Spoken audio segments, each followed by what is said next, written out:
Hey guys, memes here. Yeah, it looks like we're at war. So according to Al Jazeera, approximately 57 minutes ago, breaking reports of rockets fired at Iraq base housing U.S. troops. We follow the thread down here. Iran fires rockets at U.S. forces in Iraq. Pentagon confirms rockets fired at 2 Iraqi bases hosting U.S. troops here. I was just going to do a quick little read dub of the War Powers resolution that Speaker Pelosi was talking about bringing in, but things have shifted. Things have definitely shifted. We'll go through the process real quick here, just so folks can kind of have a couple of sources to kind of like go through here. We'll go with NBC first. Pelosi announces War Powers resolution as tensions with Iran escalate.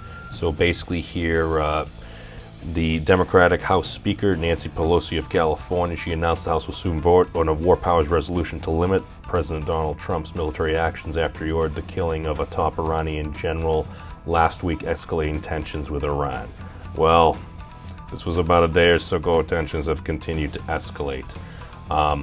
It definitely was provocative. We are seeing the fallout right here. Yes, Congress does have a responsibility and has ceded much of its power to the executive over these past number of years. And then again, we go back over here. Meanwhile, Senate leaders in both parties, that's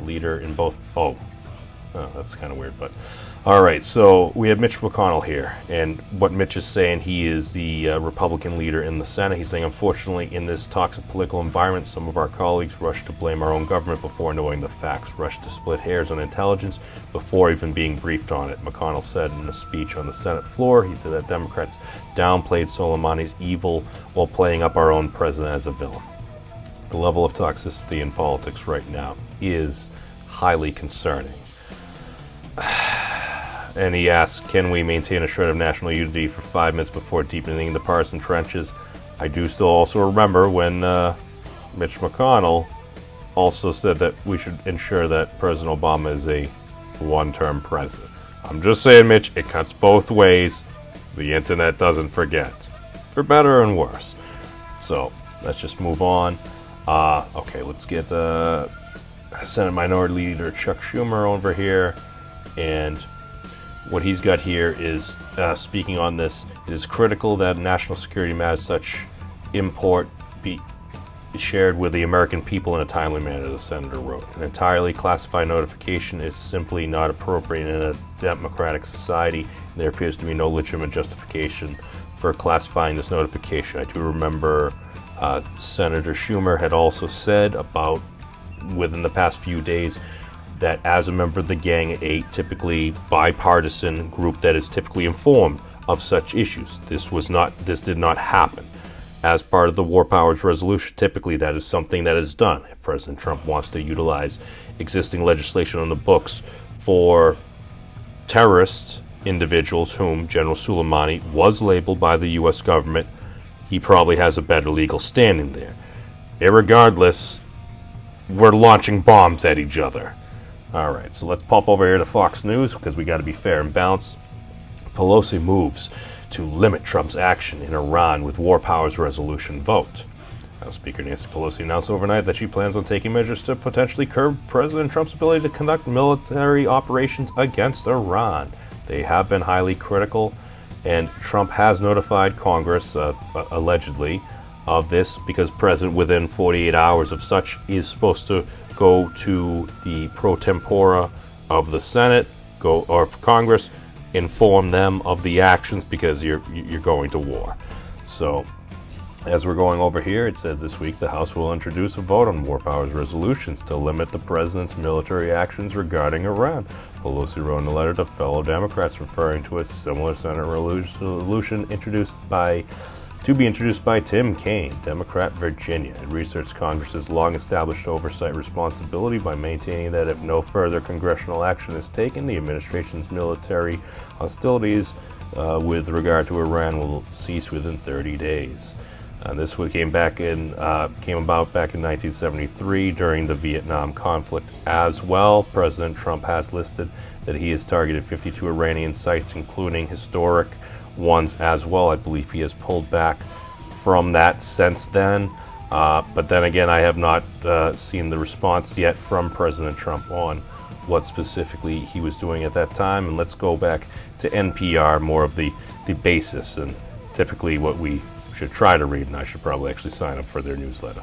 So, kept in the dark beforehand and skeptical of claims the Trump administration made afterwards to justify killing Iranian General Qasem Soleimani last week in a drone strike, House Speaker Nancy Pelosi is promising swift action this week to reassert Congress's war powers and rein in President Trump. This is something a lot of folks have been saying for a while.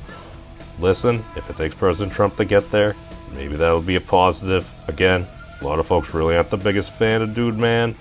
He is still the President of the United States. That is the thing. President Jon Stewart was criticized for referring to President Obama as Dude on The Daily Show. My apologies to the President for any disrespect in that particular regard. I digress. So, but basically, here's the thing. They can pass this. President Nixon had argued back in the day that basically all they needed was a simple majority in both houses to end it. Basically, a declaration of war or a declaration to declare the end of hostilities. At this point, President Trump, he could veto this. Since this is his engagement, that likely will be the case. But I just wanted to bring up the actual prerequisites. Okay, so under the law, there are only 3 circumstances under which the president can order military forces into ongoing or imminent hostilities. When 1. Congress has declared war.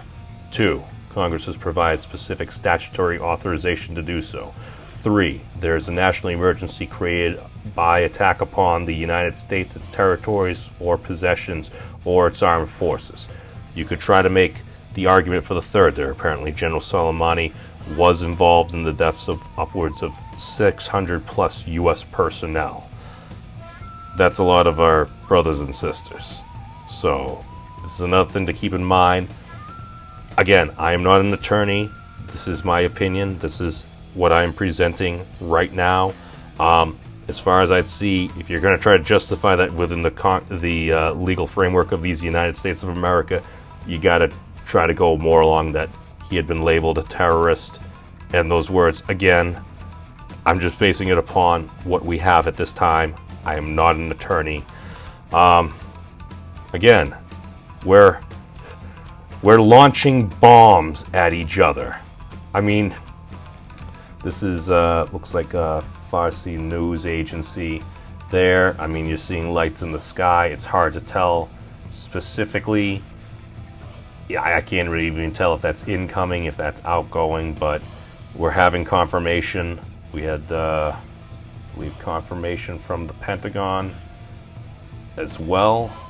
But yeah, sorry folks, whether it's declared or not, it looks like we're at war. So hey, here's hoping for the best, and be safe everybody. Peace out.